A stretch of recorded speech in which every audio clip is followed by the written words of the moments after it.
तो कैसे हो दोस्तों। आज मैं तुम सबके लिए एक नई मूवी की कहानी लेके आ गया हूँ जिसमें अंदर हम मिलते हैं हाशिमोटो नाम के कैरेक्टर से, जिसको अभी अभी उसकी जॉब से निकाल दिया गया है। उसके पास बिल भरने के लिए बिल्कुल भी पैसे नहीं है और उसके घर वालों को भी उसकी बहुत ज़्यादा ज़रूरत होती है। तो अब वो सारी जिम्मेदारियों को छोड़ के एक वॉशिंग मशीन की दुकान पे आया होता है कपड़े धोने के लिए। वो एक वॉशिंग मशीन के अंदर अपने कपड़े डाल देता है और तब वो एक जोर से चिल्लाता है और कहता है कि यार मुझे बियर चाहिए। और इतने में वॉशिंग मशीन के अंदर से आवाज़ आती है।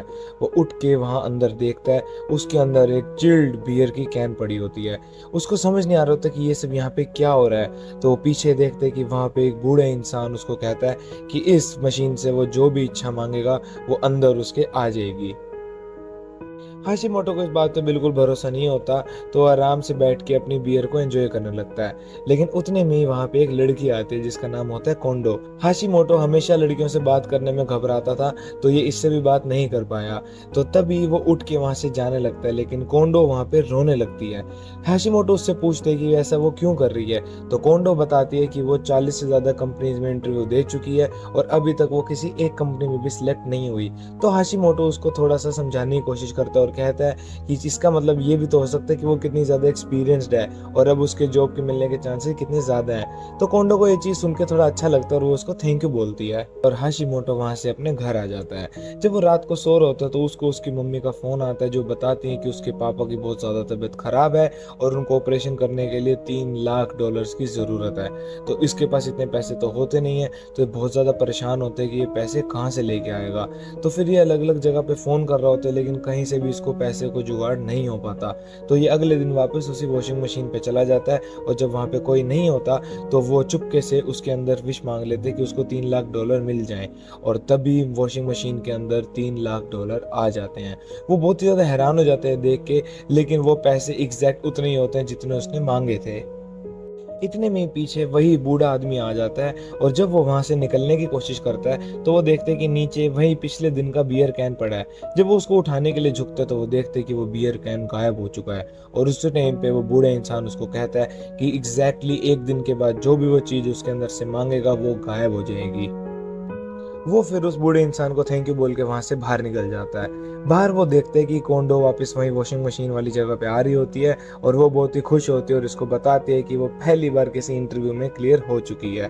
तो हाशिमोटो इसको कांग्रेट्स करता है और फिर वहां से चला जाता है और जो पैसे होते हैं वो हॉस्पिटल में जमा करवा देता है। उसके बाद ये दोबारा से प्लान बनाता है और वापस इसी वॉशिंग मशीन वाली जगह पे आता है और अब इसको लग रहा होता है कि अब धीरे धीरे इसकी सारी दिक्कतें ये वॉशिंग मशीन ठीक कर देंगी। तो अब ये वॉशिंग मशीन के अंदर से एक बहुत ही महंगा सूट मांगता है, जिसकी वजह से ये और कंपनीज में इंटरव्यू दे देता है। ये अगले दिन बहुत सारी कंपनीज में इंटरव्यू देता है, लेकिन बुरी किस्मत के कारण इसको कहीं से भी जॉब इंटरव्यू का अच्छा रिस्पॉन्स नहीं मिलता और तभी इसकी आंखों के सामने इसका सूट भी गायब हो जाता है। जब वहाँ पे हाशिमोटो बैठ के अपनी किस्मत को रो रहा होता है तभी उसके ध्यान में आता है कि अब उसके पास हर चीज़ का सोल्यूशन है। वो वॉशिंग मशीन से बहुत सारे पैसे मांग सकता है, तो उसको कोई ज़रूरत नहीं है जॉब इंटरव्यूज देने की। उसके बाद ये अगले दिन देखता है कि वहाँ पे कोई है तो नहीं और फिर ये हाथ जोड़ के वॉशिंग मशीन से विनती करते हैं कि इसको एक सुंदर सी लड़की मिल जाए।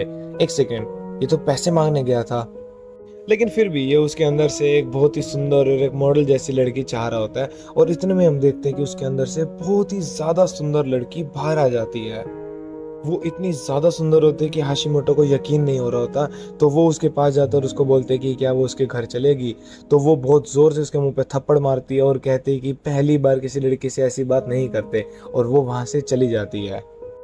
तो वो अपनी गलती से कुछ चीज़ें सीख लेता है और अब वो वॉशिंग मशीन के पास जाता है और कहते हैं कि उसको एक सुंदर सुशील प्यारी सी लड़की चाहिए और साथ ही साथ वो उससे प्यार भी करे। तो इतने में ही अंदर से एक बहुत ही प्यारी सी लड़की बाहर आ जाती है और खुशी की बात तो ये होती है कि वो लड़की इसके साथ डेट पे जाने के लिए राजी हो जाती है और हाशिमोटो बहुत ज़्यादा खुश होता है। तो वो इसको शॉपिंग पे लेके जाता है और उसको बहुत सारी चीज़ें दिलवाता है।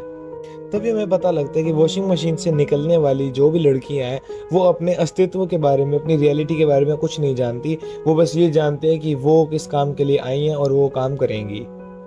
जब ये दोनों वापस घर आ जाते हैं तो ये बैठ के बात कर रहे होते हैं और हाशिमोटो अभी भी डर रहा होता है उसके करीब जाने के लिए, तो बस ये बैठ के बातचीत ही कर रहे होते हैं। तब वहाँ पे लड़की हाशिमोटो का हाथ देखती है और उसको कहती है कि उसकी जीवन रेखा काफ़ी कम है और ये बहुत जल्दी मरने वाला है। ये देख के हाशिमोटो को बिल्कुल भी अच्छा नहीं लगता और वो बहुत ही ज़्यादा शॉक्ड हो जाता है। फिर ये रात को सो जाते हैं। अगले दिन ही जैसे तैसे हिम्मत जुटा लेता है और उसको किस करने के लिए आगे बढ़ता है, लेकिन इसकी बुरी किस्मत फिर वहाँ पे आ जाती है और वो लड़की वहाँ से गायब हो जाती है। सिर्फ उसके कपड़े वहीं पे रह जाते हैं, कपड़े और ज्वेलरी जो इसने उसको दिलवाई थी पिछले दिन। हाशिमोटो को उस लड़की के साथ एक बहुत ही प्यारा कनेक्शन फील हुआ था, लेकिन अब वो उदास नहीं होता क्योंकि वो बहुत सारे लड़कियों को बुला सकता है। उसके बाद से ये हर रोज वहाँ पे आता और वहाँ से एक नई लड़की को लेके जाता जिसकी एक अलग पर्सनैलिटी होती।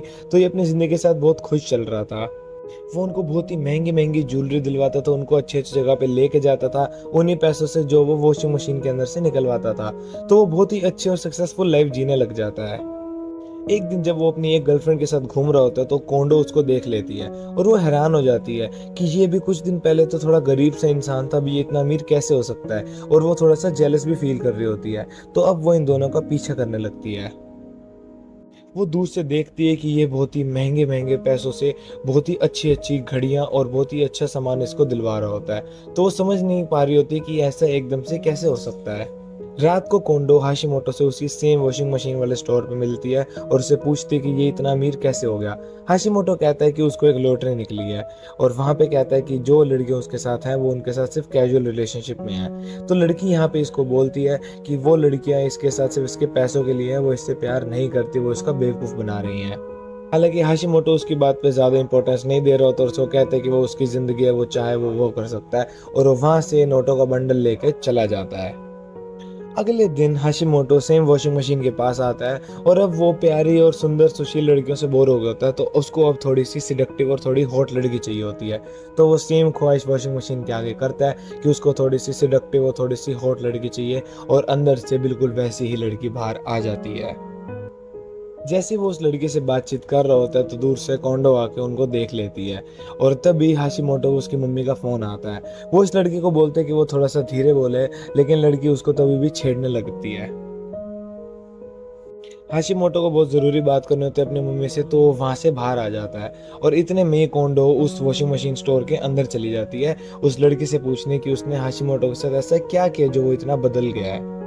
उसी सेम टाइम पे कोंडो उस लड़की से उसकी अंगूठियां छीनने लगती है और वहीं बाहर हाशिमोटो को उसकी मम्मी बता रही होती है कि उसके पापा की तबीयत बहुत ज़्यादा ख़राब है, अब पैसों की दिक्कत नहीं है बल्कि वो अपने बेटे से मिलना चाहते हैं।